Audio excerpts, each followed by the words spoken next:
Olá, um ótimo dia para você. Estamos começando o Bom Dia Maranhão, hoje dia 10 de junho de 2019. As principais notícias desta segunda-feira, agora aqui na TV Difusora. Dor e emoção no sepultamento das duas meninas maranhenses mortas no Chile. Receita Federal começa a realizar hoje a liberação do primeiro lote de restituição do Imposto de Renda 2019. A Assembleia Legislativa realiza seminário sobre a reforma da Previdência com a participação de membros da Comissão Especial que trata do assunto na Câmara dos Deputados. Mergulhador morre após acidente com navio na Baía de São Marcos e corpo de adolescente é encontrado por pescadores em Lago Açu. E no esporte, veja como foi o fim de semana dos times maranhenses que disputam o Brasileiro. O Bom Dia Maranhão de hoje também traz uma entrevista. Começa hoje a série de entrevistas com os candidatos a reitor da Universidade Federal do Maranhão. O Bom Dia está no ar.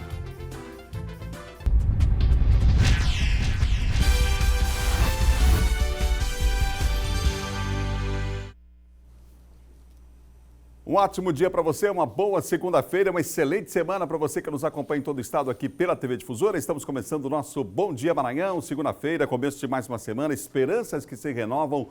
Tudo de bom para você que acompanha a nossa programação em todo o estado. Vamos ver como é que amanheceu a capital de todos os maranhenses? Imagens ao vivo nesse momento para você de São Luís, do Maranhão, Lagoa da Jança aí ao fundo, uma bela imagem, um cartão postal aí da cidade, a gente pode dizer. Nessa manhã, o sol brilhando na Ilha do Amor, ali ao fundo a Península, a Ponta da Areia, enfim. Estamos começando o dia com essa imagem para que você possa se inspirar aí, que tem um grande dia, com certeza. Belas imagens ao vivo aqui da capital de todos os maranhenses.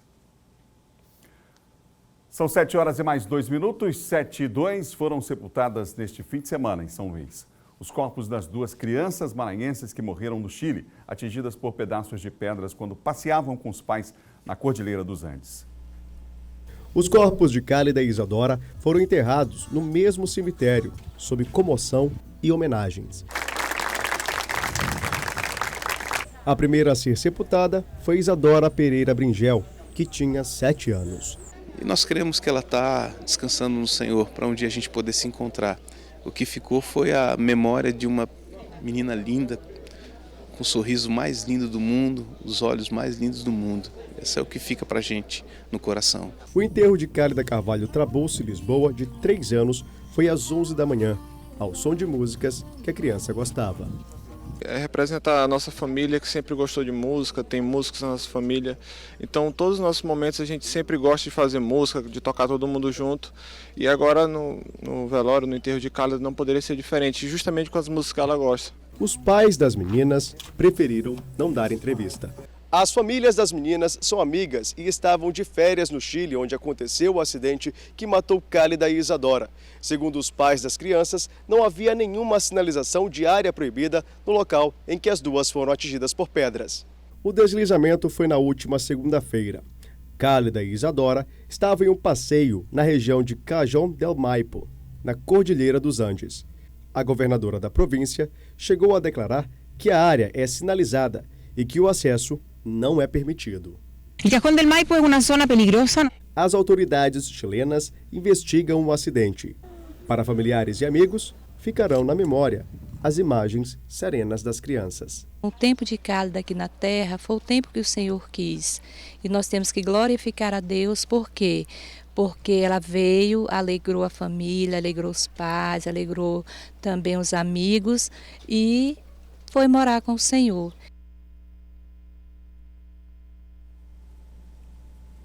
São 7 horas e mais 4 minutos, você ligado aqui no Bom Dia Maranhão nesta segunda-feira. 4 pessoas foram mortas e 5 ficaram feridas durante um confronto entre ciganos na cidade de Coelho Neto. O tiroteio ocorreu na parte de fora do mercado municipal, em um horário de grande movimentação. Um grupo de ciganos armados chegou ao local em um veículo e eles começaram a atirar no outro grupo que reagiu. A troca de tiros foi intensa e a polícia acredita que esteja relacionada à vingança e acerto de contas. 4 ciganos acabaram morrendo no local e 5 feridos foram levados para o hospital da cidade e os mais graves foram encaminhados para a cidade de Caxias. Entre as vítimas em estado grave está uma criança. Sobre a ocorrência em Coelho Neto, a Secretaria de Segurança Pública do Estado informou que a Polícia Civil está investigando o caso. A segurança na região foi reforçada e as diligências para localizar os envolvidos estão sendo realizadas com o apoio do Centro Tático Aéreo, Grupo de Operações Especiais, a Força Tática de Caxias e equipes policiais de Duque Bacelar e Afonso Cunha e Coelho Neto. As forças de segurança já apreenderam um suspeito de envolvimento na ocorrência que foi baleado durante as operações de busca. De acordo com a apuração preliminar, o crime teria acontecido em decorrência de um antigo desentendimento, como a gente falou ainda há pouco, entre grupos de ciganos da região. Os feridos foram encaminhados para cuidados médicos na unidade de pronto atendimento de Caxias, cuja gestão é de competência municipal. Vamos agora à participação de Silvan Alves aqui no Bom Dia.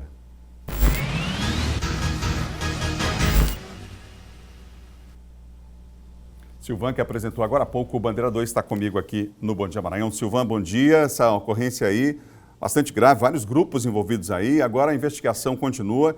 Um horário de... Imagino quantas pessoas estavam, a gente vê pelas imagens ali no mercado, um local de grande concentração ali de pessoas, né, Silvan? Bom dia. Bom dia, Adalberto. Bom dia a todos. Imagine, um dia de domingo, pela manhã, o movimento no mercado municipal de uma cidade do interior, como é a cidade lá de Coelho Neto. Então, haviam muitas pessoas no local, as pessoas lá, os moradores, para se proteger dos tiros, se esconderam dentro de caixa de gelo, de freezer, embaixo das bancas, não é? Porque o tiroteio foi intenso. Conforme você já ressaltou, um grupo armado chegou e entrou em confronto com outro grupo que já estava lá e que também estava fortemente armado. Então, a ideia da quantidade de tiros que foram disparados, o número de vítimas, no caso foram 9 pessoas, 4 morreram, infelizmente perderam a vida, e 5 pessoas, dentre elas uma criança, estão internadas aí no hospital lá de Caxias, pelo menos 4 dessas pessoas, inclusive a criança, em estado grave. Os mortos foram identificados como sendo José Ribamar Silva Costa, mais conhecido como Cacau, o Antônio José o G, além do Antônio Francisco da Silva Costa, desses 4 que morreram. Uma quarta pessoa, que ainda não está identificada, ela seria uma integrante desse grupo que chegou atirando, né, lá no local. Inclusive, ele morreu praticamente dentro do veículo quando houve essa troca de tiro, quando houve esse tiroteio. O reforço, a Secretaria de Segurança Pública de imediato mandou reforço para lá, porque o que as pessoas ficaram com receio é de que houvessem novos confrontos envolvendo essa família de cigano. Parece que não foi a primeira vez que eles já se enfrentaram, tanto é que isso é já uma rivalidade, uma rixa antiga, e em função disso, até para que não houvesse, em pleno domingo, que é o dia que as pessoas estão no lazer, estão em casa, novos confrontos lá em Coelho Neto, foi para lá a equipe do CTA, foi a equipe do GOI, que é o Grupo de Operações Especiais, além da Força Tática de Caxias, que foi para lá também para dar um apoio, não só em manter a tranquilidade na cidade, mas também ajudar nas buscas para localizar e prender todos esses indivíduos envolvidos aí nesse tiroteio.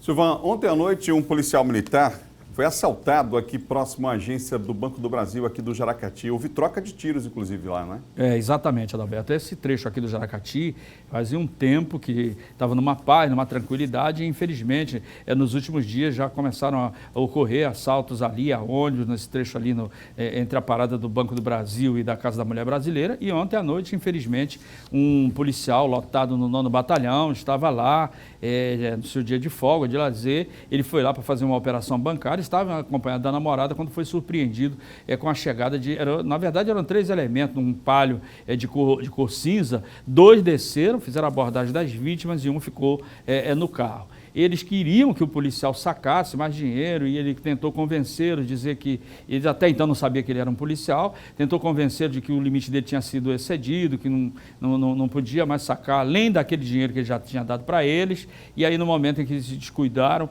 ele reagiu, né? Atirou nos bandidos, foi baleado na altura do joelho. A namorada dele, os médicos estão avaliando ela, porque a bala passou muito próximo da coluna cervical, no tiro que ela levou pelas costas, e aí eles estão avaliando ainda qual a situação clínica dela em função dessa bala ter passado muito próximo da coluna cervical. Um dos assaltantes foi preso, que é o Rafael Yuri. Ele já tem passagem pelo sistema prisional, é ligado a uma facção criminosa. Ele, baleado, foi encaminhado pelos compassa dele lá para o Hospital Socorrão 2. Lá ele foi reconhecido e acabou sendo preso. No local, convém ressaltar que esses bandidos aí deixaram para trás uma pistola .40, que é uma pistola de uso restrito das forças de segurança, que foi apreendida também aí no local do crime. Obrigado, Silvan. Boa semana para você. Boa semana, Adalberto. Bom dia. Silvio Alves participando aqui do Bom Dia Maranhão, são 7 horas e mais 10 minutos, 7h10, não perca a hora. A Receita Federal abre a partir de hoje consulta ao primeiro lote de restituição do Imposto de Renda à Pessoa Física 2019. Quem tem os detalhes ao vivo é Eduardo Ericeira, que está comigo aqui. Eduardo, bom dia para você, Eduardo. Olá, Adalberto, muito bom dia a você, bom dia a todos que acompanham o Bom Dia Maranhão, uma ótima semana a todos. Mais de 2,5 milhões de contribuintes que declararam imposto de renda neste ano de 2019 vão receber alguma quantia de dinheiro do fisco. A consulta vai ser liberada ao primeiro lote a partir desta segunda-feira, a partir de hoje, dia 10. Por volta de 9 horas da manhã, as pessoas já podem acessar o site da Receita Federal e verificar se tem direito, se seu nome consta na lista aí das pessoas que podem receber algum dinheiro do fisco a partir das 9 horas da manhã. Essa liberação para consulta. A gente tem aqui os números, Adalberto, são quantias altas, viu? São cifras altas aqui que serão liberadas pela Receita Federal. Ao todo, serão desembolsados quase 5 bilhões de reais no lote deste ano. A Receita também pagará 109 milhões e 600 mil reais a 20.087 contribuintes que fizeram a declaração entre os anos de 2008 e 2018, mas estavam na malha fina. Considerando os lotes residuais e o pagamento deste ano, pagamento de 2019, o total gasto com as restituições chegará a mais de 5 bilhões de reais. 5 bilhões e aproximadamente 100 milhões de reais para 2.573.186 contribuintes. Como eu disse, a liberação para consulta a partir das 9 horas da manhã, portanto, daqui a pouco, as pessoas também podem fazer essa consulta por meio do Receita Fone. O telefone é 146 146, o telefone do Receita Fone, e também tem os aplicativos aí que podem ser baixados para smartphones e tablets que podem também ser feitas essas consultas. Quem tiver qualquer tipo de problema pode se dirigir aí até uma agência do Banco do Brasil ou ligar para os telefones 40 04 0001 para as capitais, 0800 729 0001 para as demais localidades e também o 0800 729 0088. São os telefones aí especiais para as pessoas com alguma deficiência auditiva. A gente volta com você, Adalberto. Obrigado, Eduardo, pelas informações. Está aí o nosso Eduardo Ericeira participando ao vivo do Bom Dia. São 7 horas e 12 minutos. No próximo bloco, a Comissão Especial da Câmara, que trata da reforma da Previdência, discute o tema na Assembleia Legislativa do Maranhão. E você vai ver também no bloco de política com o João Coutrin, os parlamentares do Maranhão estão entre os mais influentes no Congresso Nacional. Nós voltamos já já com o Bom Dia em instantes.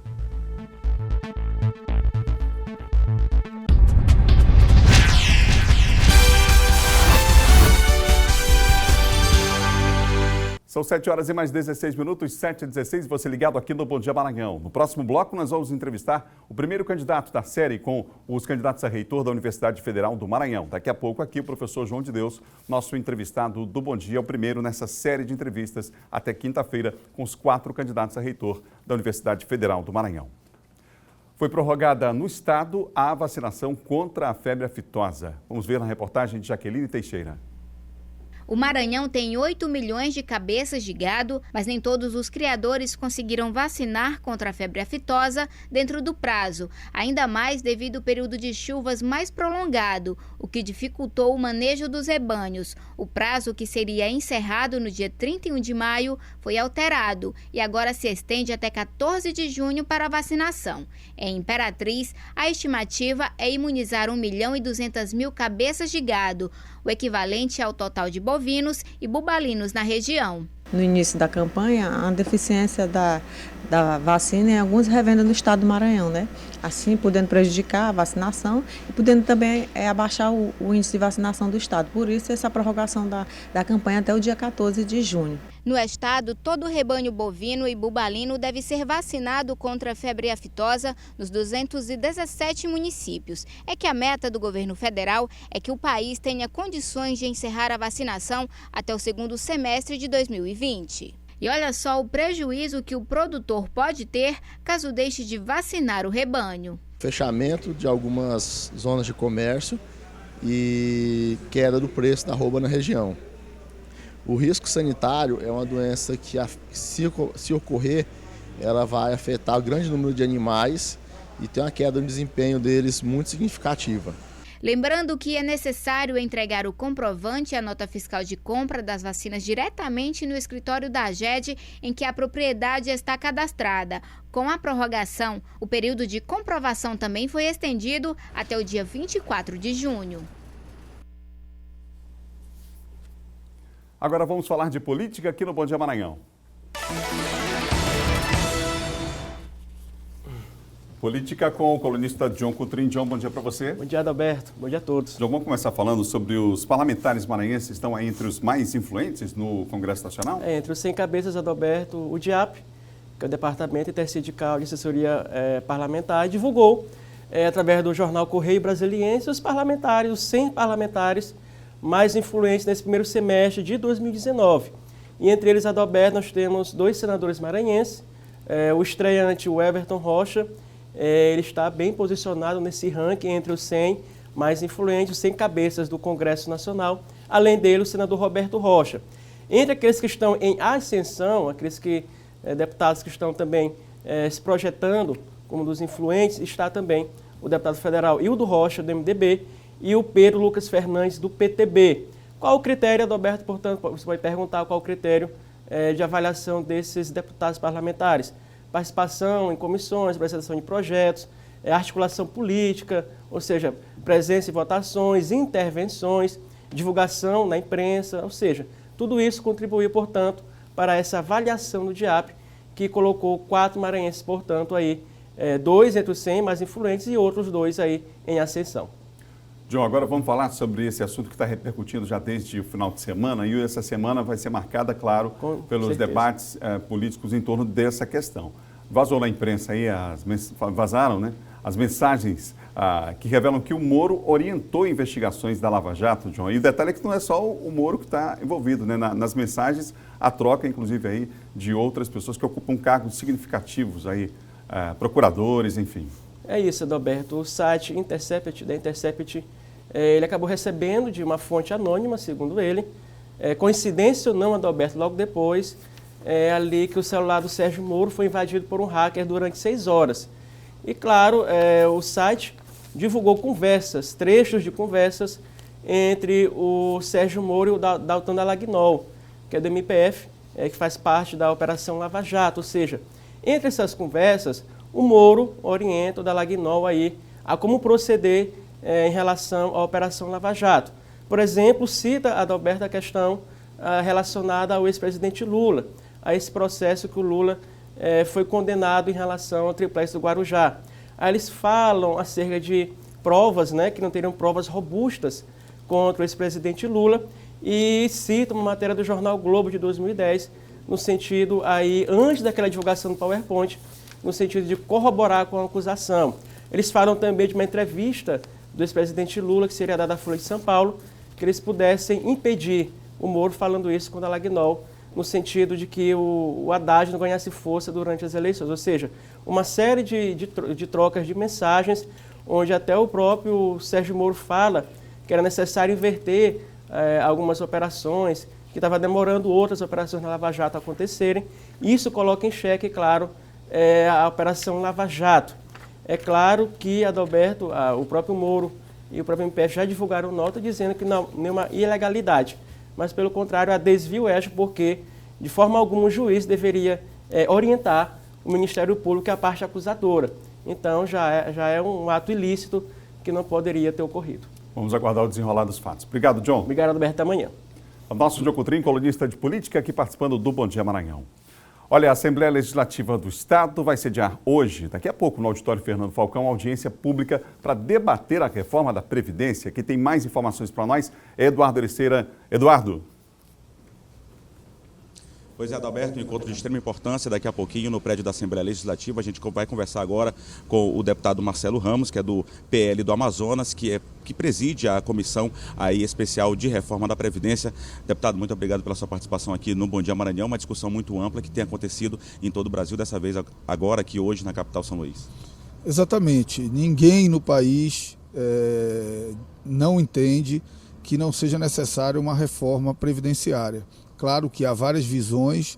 A reforma proposta pelo governo era muito dura, principalmente para setores mais humildes, e nós temos procurado assumir a responsabilidade com o país de fazer uma reforma que ajude no urgente e necessário ajuste fiscal, preservando os direitos das pessoas mais humildes que não podem ser sacrificadas para isso. Ok, obrigado pela sua participação, deputado Marcelo Ramos. A gente também está aqui com o presidente da Assembleia Legislativa aqui do Estado do Maranhão, o deputado Otelino Neto. Deputado, o Maranhão se sente muito orgulhoso, imagino eu, de participar de uma discussão tão importante quanto essa, que é a questão da reforma da Previdência, trazida por uma questão mais estadual, uma preocupação muito grande dos estados em relação a essa reforma da Previdência que não impacte tanto aí nos estados. Como é que vai ser essa discussão, ao seu ver, nessa questão mais estadual, tratando da questão do Estado do Maranhão? Nós entendemos também que a reforma da Previdência é necessária, existe um déficit e que essa questão precisa ser resolvida, sob pena de daqui a pouco o governo não mais conseguir pagar. Mas a reforma ela precisa ser reformada. A Previdência precisa ser reformada, não precisa ser destruída. Neste aspecto é importante a sensibilidade dos deputados federais e esses eventos no Estado são muito importantes para que, neste caso, o presidente, o deputado Marcelo, possa ouvir manifestações, não só aqui no Maranhão, como em outros estados por onde ele já tem passado. Presidente, quem deve participar dessas reuniões? Autoridades políticas, tanto a nível federal quanto a nível estadual, quem que deve participar? Nós convidamos deputados federais, também a bancada no Senado. Aliás, esta audiência pública ela foi proposta por nós, mas também pelo deputado Bira do Pindaré e pelo deputado Juscelino Filho, além de solicitada pelo deputado Márcio Gerri. Então há uma ampla mobilização política. Convidamos os mais diversos setores, sindicatos, representantes de categorias, convidamos a Federação da Indústria do Maranhão, para o setor empresarial também está representado. O objetivo é esse, é que todos esses setores hoje nessa audiência pública possam se manifestar, emitir suas opiniões sobre a reforma da Previdência e ao mesmo tempo ouvir aquilo que os nossos representantes no Congresso Nacional têm a dizer. Ok, obrigado pela entrevista. Presidente da Assembleia Legislativa, deputado Otelino Neto, também o deputado Marcelo. A gente volta com você no estúdio, Adalberto. Obrigado, Eduardo, pelas informações. Daqui a pouco, portanto, acontece esse importante debate. Aqui no estúdio eu recebo o deputado federal Bira do Pindaré, membro da Comissão Especial da Reforma na Câmara dos Deputados. Deputado, bom dia. Bom dia, bom dia. Deputado, a discussão extremamente importante que vem para o Maranhão, a importância de ter aqui no estado dessa discussão, exatamente no momento em que os governadores lançam uma carta e alguns deles não concordam com aquilo que é defendido por outros das assembleias aprovarem uma reforma da Previdência específica para os estados. Exatamente. É um debate que vai ter que ser feito em algum momento sobre a questão dos estados, mas, a princípio, a proposta continua sendo uma proposta conjunta para a União, estados e municípios. E nós estamos debatendo com essa característica, porque é o projeto que tramita lá no Congresso Nacional. Alguns setores no parlamento levantam essa tese, mas eu não percebo ainda que é uma tese que seja uma tese majoritária. Ainda percebo como uma tese minoritária, de maneira que é uma decisão que nós vamos tomar o mais rápido possível. Há uma definição de data para a votação da reforma? Estamos aí um feriado de Corpus Christi, depois do período junino, que naturalmente aí já há uma espécie de recesso branco no Congresso. Na verdade, nós estamos em que fase? Nós estamos na fase da comissão especial, né, a comissão da qual eu faço parte, e nessa fase nós estamos discutindo ainda o relatório que vai ser apresentado ao plenário. Então, nos próximos dias, o relator deve apresentar o seu relatório, e aí nós vamos fazer um debate intenso na comissão, e só após a aprovação desse relatório na comissão é que nós temos o debate em plenário.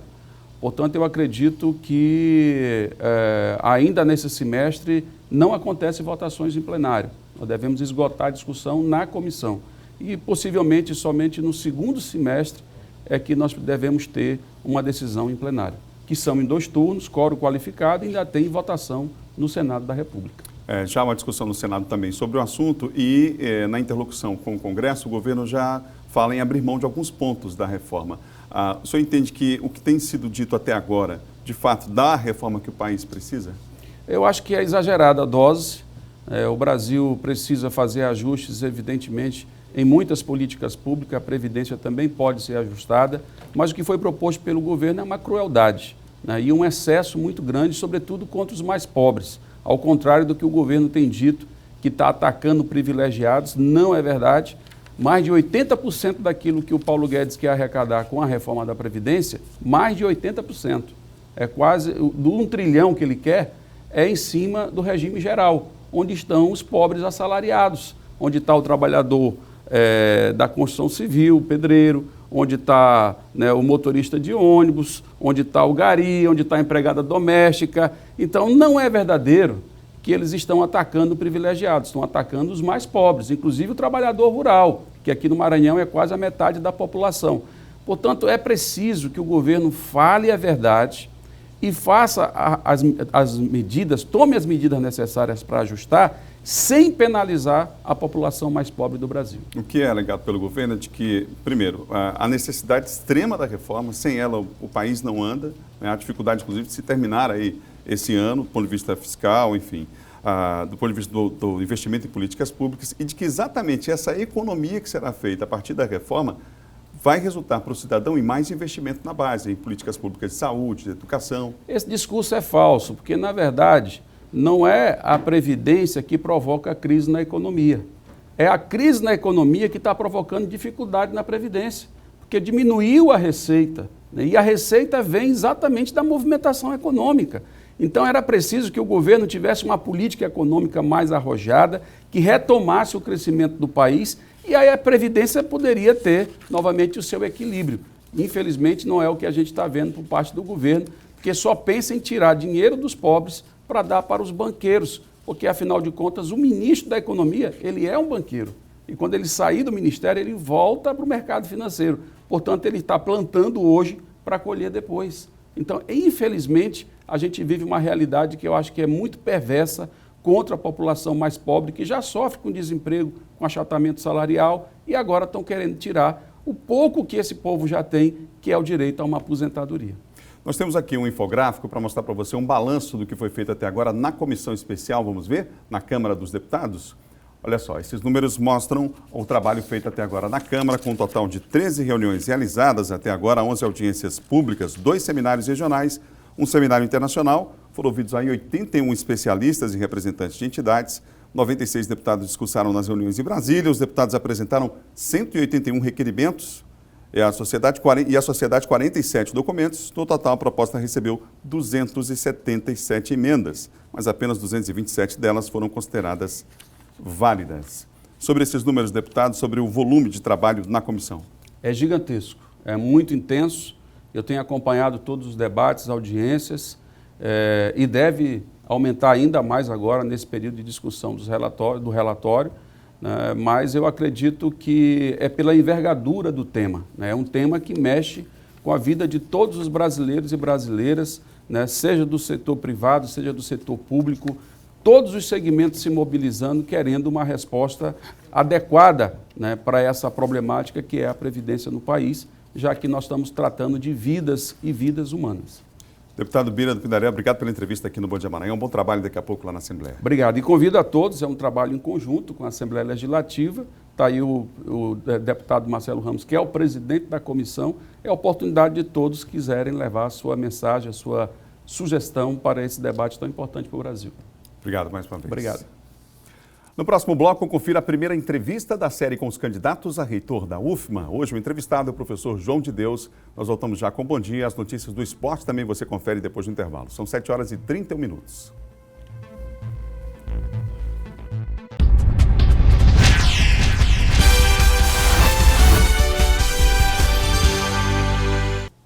Estamos de volta com Bom Dia Maranhão ao vivo para todo o estado aqui pela TV Difusora. São 7h34.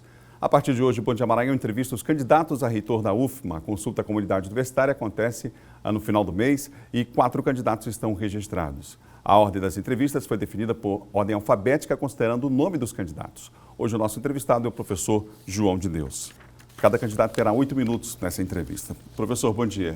Bom dia. Satisfação enorme estar aqui e poder conversar com os seus telespectadores, Adalberto. Professor João de Deus é pró-reitor de planejamento, o senhor faz parte da atual administração da Universidade Federal do Maranhão, é professor da instituição há mais de 20 anos e a primeira pergunta é por que o seu nome, o senhor entende que deve ser colocado aí à comunidade universitária para essa apreciação agora no final do mês? Muito bem, eu acho que essa é a primeira pergunta que a gente precisa responder, né? Eu sou professor há 22 anos da Universidade Federal do Maranhão, há 11 anos eu concilio as minhas atividades de ensino, pesquisa e extensão com a de administração. Conheci muitas pessoas ao longo desse tempo, conheço as engrenagens da universidade e, portanto, acredito que posso submeter o meu nome à apreciação da comunidade acadêmica para reitor da Universidade Federal do Maranhão. Se eu tivesse que eleger uma prioridade, né, estando à frente da universidade, que prioridade seria essa? E numa universidade que a gente tem, diante de um cenário aí nacional, um corte significativo das verbas, uma dificuldade imensa dos reitores das universidades federais em gerir, né, em administrar essa universidade. Que prioridade o senhor entende que é fundamental para a Universidade Federal do Maranhão nesse momento? Adalberto, nós temos uma universidade que ela tem 9 campos, uma universidade que tem a maioria dos seus professores, 70%, tem em torno de 10 anos na universidade, uma comunidade inteiramente nova, a maioria dos professores tem menos de 50 anos de idade e nós temos 81,7% dos nossos alunos em vulnerabilidade socioeconômica. Então eu tenho certeza que a principal ação é ter uma boa articulação da assistência estudantil, porque é na assistência estudantil que você consegue melhorar os nossos indicadores de evasão, retenção, taxas de graduação, que por sua vez essa melhoria ela traz mais recursos para a universidade, porque isso é importante que a comunidade saiba, que a maioria dos recursos de custeio da universidade, eles ingressam na instituição por meio dos indicadores que a instituição produz. Então, a melhoria desses indicadores, ela se dá a partir da assistência estudantil. Professor, como é que o senhor analisa no cenário nacional a intenção de que as pesquisas nas universidades cada vez mais estejam ligadas ao mercado? É claro que o empreendedorismo é fundamental, a aproximação nós temos em outras instituições, nos Estados Unidos, por exemplo, um investimento significativo de valores de recursos privados nessas universidades, mas como é que o senhor entende que é possível ter, sim, esses recursos, mas não se submeter a essa lógica do mercado? Então, eu acho fundamental essas comparações que nós fazemos com os outros países. É importante que a gente leve em consideração, primeiro, o Brasil é um país que nós tivemos 4 séculos de escravidão, é um país extremamente desigual, todas essas questões precisam ser levadas em consideração. No entanto, é óbvio, nós precisamos estar antenados com o que acontece no mercado, pensar na inovação, o empreendedorismo, mas nós não podemos sucumbir à lógica mercadológica, né? Mas nós temos que estar antenados, afinal de contas, nós formamos. Então, nós precisamos ter interação com o mercado, com as empresas, forte articulação com a educação básica, especialmente no estado do Maranhão, que, como você sabe, Adalberto, é um estado que tem indicadores precários e eu acho que a universidade ela pode fazer muito mais pelo estado, fazendo uma boa interlocução, tanto com o governo do estado como com as prefeituras, a gente pode ajudar a melhorar esses indicadores. Então, eu não tenho dúvida que a gente precisa estar muito bem articulado, mas não podemos sucumbir à lógica mercadológica, porque a universidade ela é muito maior do que o mercado.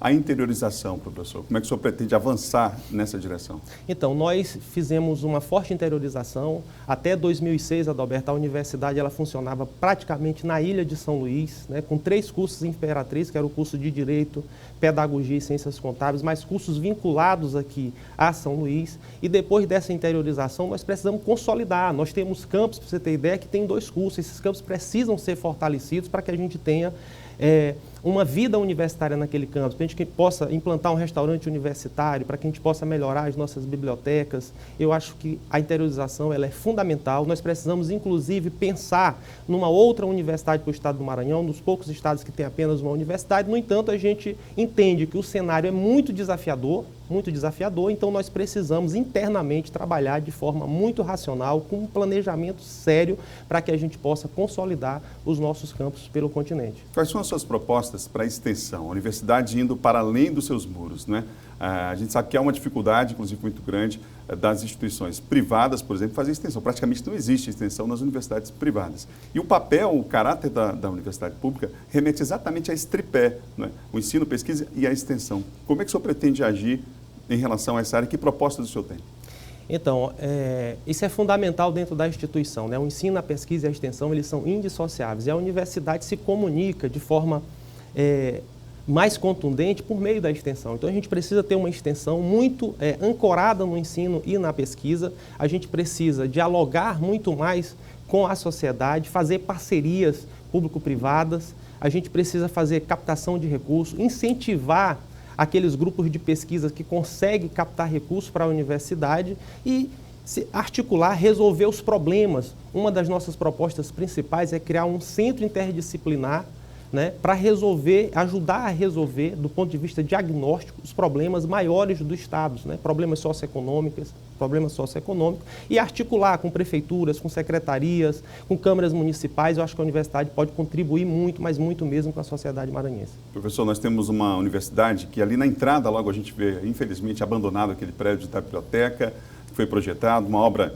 que se estende aí há vários anos, né? Como é que você pretende dialogar com o governo federal? Que tipo de medidas devem ser tomadas nesse diálogo com o governo federal quanto a essas questões das obras inacabadas, que ainda são muitas nos campos da Universidade Federal? Adalberto, olha, o que tem acontecido desde 2015, isso é importante que a comunidade acadêmica esteja atenta. Desde 2015 nós temos desinvestimentos na universidade. Aquela obra é um caso, inclusive, diferente, porque aquela obra tem, inclusive, denúncia de desvio de recursos, né? Mas nós estamos apurando responsabilidade. A reitora da universidade instaurou diversos processos administrativos para apurar a responsabilidade. No entanto, essa falta de investimento na universidade é terrível, porque nós já tivemos vários momentos da universidade, por exemplo, na década de 90, quando eu estudei na Universidade Federal do Maranhão, que nós tivemos desinvestimento. No entanto, nós vínhamos num investimento crescente até 2014 e a partir de 2015 a comunidade universitária aumentando, a gente tem desinvestimento. E por último, agora nós temos contingenciamento de recursos. Esse cenário é muito desafiador, mas eu acredito que com muito planejamento e muito diálogo entre a bancada maranhense, o Ministério da Educação e a Andifes, que é o órgão, né, que é a Associação dos Reitores, nós vamos conseguir os recursos para poder finalizar essas obras. Professor, o senhor tem um minuto para as suas considerações finais. Olha, eu quero falar com você, a comunidade acadêmica, professores, técnicos, alunos. Há 22 anos eu sou professor da Universidade Federal do Maranhão. Há 11 anos eu concilio as minhas atividades administrativas com as atividades acadêmicas. Conheço todas as engrenagens, fui pró-reitor de assistência estudantil, coordenador do Fórum Nacional de Pró-Reitores. Num cenário dificílimo, nós conseguimos 10% a mais para assistência estudantil de todas as universidades do Brasil. Então, eu tenho a experiência, conheço as engrenagens da universidade, sei aonde nós precisamos mexer para que a gente possa ter uma universidade com inovação, integração e inclusão. A universidade que nós precisamos para o estado do Maranhão, para que essa universidade, assim como ela alcançou o professor João de Deus, que hoje vos fala, possa alcançar mais pessoas e possa transformar a vida dessas pessoas, assim como ela fez com a minha vida. Então, conto com o seu voto e com o seu apoio. Um grande abraço. Obrigado, professor. Lembrando que a consulta prévia à comunidade universitária acontece dia 26 de junho por meio de voto facultativo, direto e secreto. Amanhã o nosso entrevistado aqui no Bom Dia será o professor Natalino Salgado. Até quinta-feira entrevistaremos os 4 candidatos a reitor da UFMA. Confira agora o nosso giro de notícias. Um acidente com um mergulhador que estava prestando serviços de limpeza do casco de um navio que estava na Baía de São Marcos foi registrado na noite deste sábado. Segundo a Marinha do Brasil, por intermédio da Capitania dos Portos do Maranhão, o mergulhador contratado pela empresa PNG Paranaguá estava prestando serviços de limpeza no casco da embarcação e compunha uma equipe de 3 profissionais. Por volta do meio-dia, o mergulhador foi retirado da água em estado inconsciente. Por volta das 5 da tarde, a morte da vítima foi confirmada. Segundo dados da Secretaria de Segurança Pública, de janeiro até agora, 31 acidentes com mortes ocorreram em São Luís. Em abril, dos 6 óbitos registrados, 2 foram causados por atropelamento.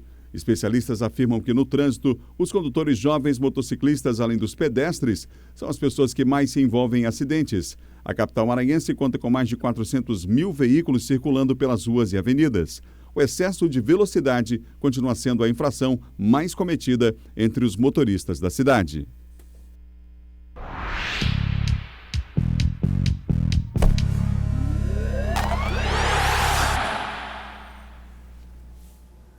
Agora vamos falar de esporte e vamos falar de Campeonato Brasileiro. O Motoclube goleou o Atlético de Roraima e garantiu o primeiro lugar invicto na primeira fase do Brasileiro da Série D. Confira os gols.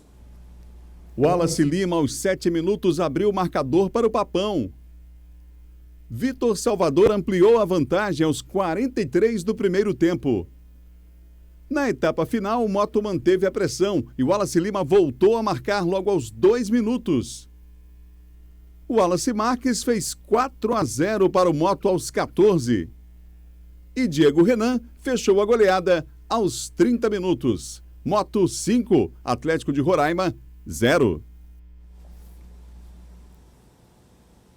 O Moto pega na próxima fase o time do Floresta do Ceará, vice-líder do Grupo 4. Por ter melhor campanha, o time maranhense vai decidir o mata-mata em casa, diante da sua torcida no Estádio Castelão. As datas dos confrontos ainda não foram anunciadas pela CBF.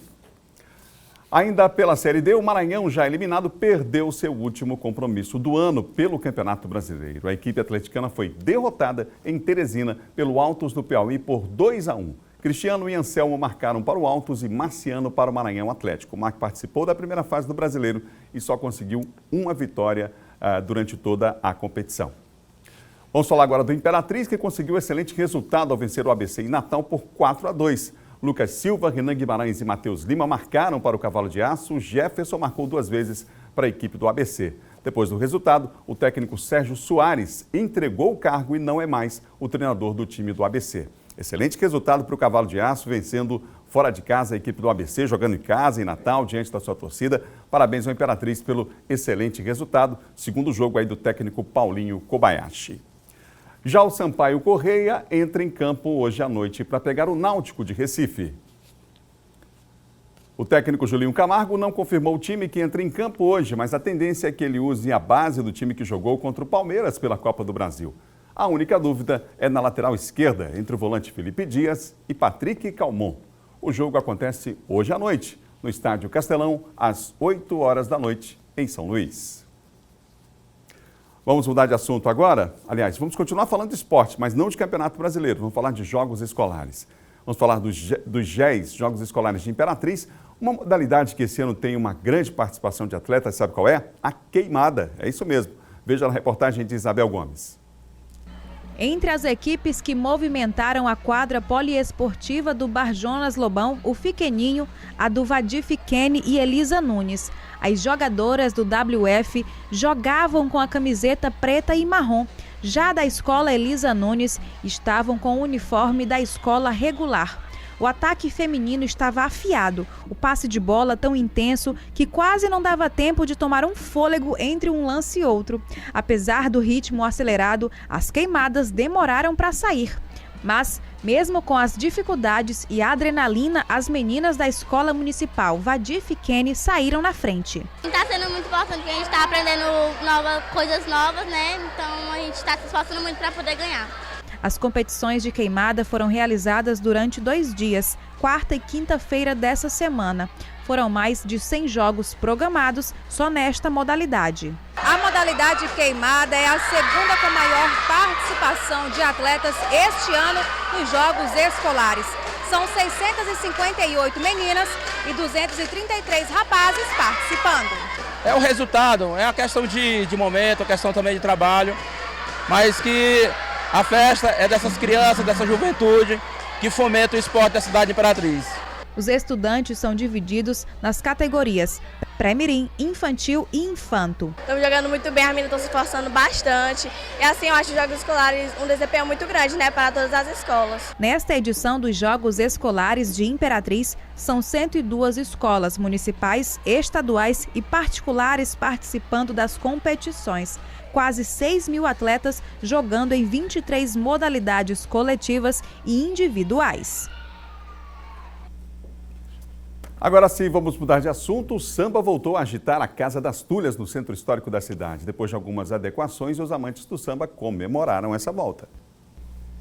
O som demonstrava que o samba voltou no Mercado das Tulhas, feirinha da Praia Grande, para o público animado que caiu na dança neste fim de semana. Aqui não pode faltar esse pagode. É muito bom esse pagode. Eu adoro. Após adequações, a festa voltou. O samba na feirinha tinha sido vetado depois que foram identificadas falhas na segurança. Neste sábado, o cenário era bem diferente.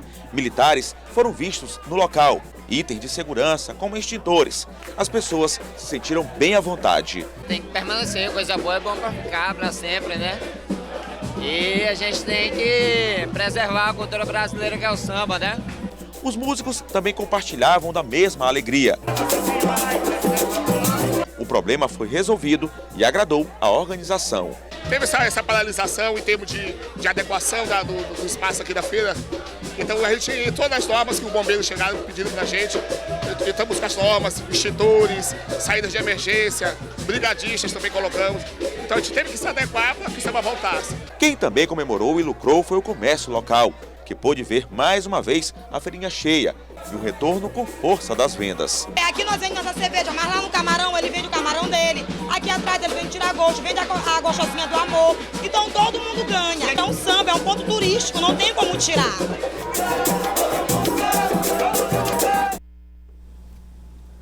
Aí o samba voltando para o centro histórico, não é? Olha, um dos mais tradicionais grupos de Bumba Meu Boi de orquestra está completando esse ano 6 décadas. Eduardo Ericeira mostra agora que motivos não faltam para essa comemoração.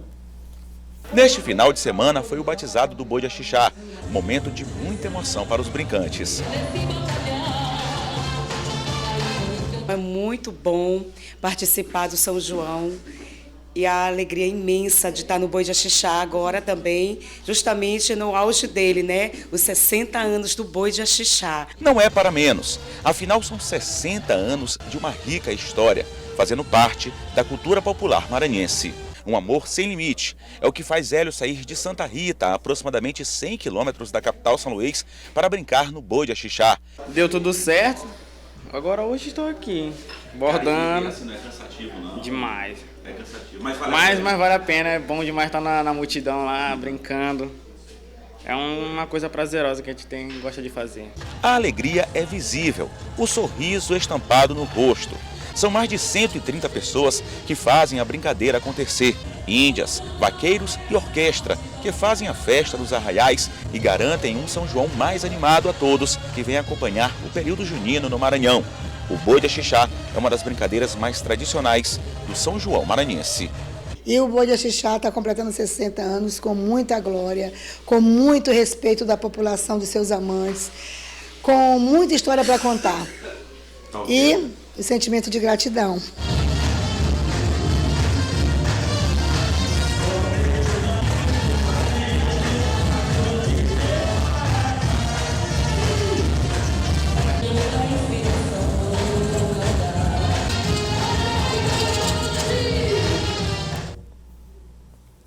Gratidão também de todos os maranhenses, né, por essa bela manifestação da cultura popular, riquíssimo, Bumba Boi de Axixá, marcando uma história importante aí na cultura popular do estado, completando 6 décadas, são 60 anos de história. Parabéns a todos os integrantes do Boi de Axixá, um dos mais tradicionais aqui do estado do Maranhão, hein? Nós vamos, amanhã no Bom Dia Maranhão, continuar a série de entrevistas aqui com os candidatos a reitor da Universidade Federal do Maranhão. Como você viu ainda há pouco, entrevistamos aqui um dos candidatos. Amanhã prossegue, até quinta-feira nós vamos seguir com essas entrevistas aqui no Bom Dia. O Bom Dia Maranhão termina agora, outras notícias do nosso portal MA10. Fique ligado, informações também na Rádio Difusora FM. Daqui a pouco nós teremos já a primeira entrevista na Rádio Difusora FM com Robson Júnior, dos candidatos a reitor da Universidade Federal do Maranhão, falando para todo o estado e a contribuição que o Sistema Difusora de Comunicação dá para esse debate extremamente importante, uma universidade que é nossa, uma universidade pública que está presente praticamente em todo o Maranhão.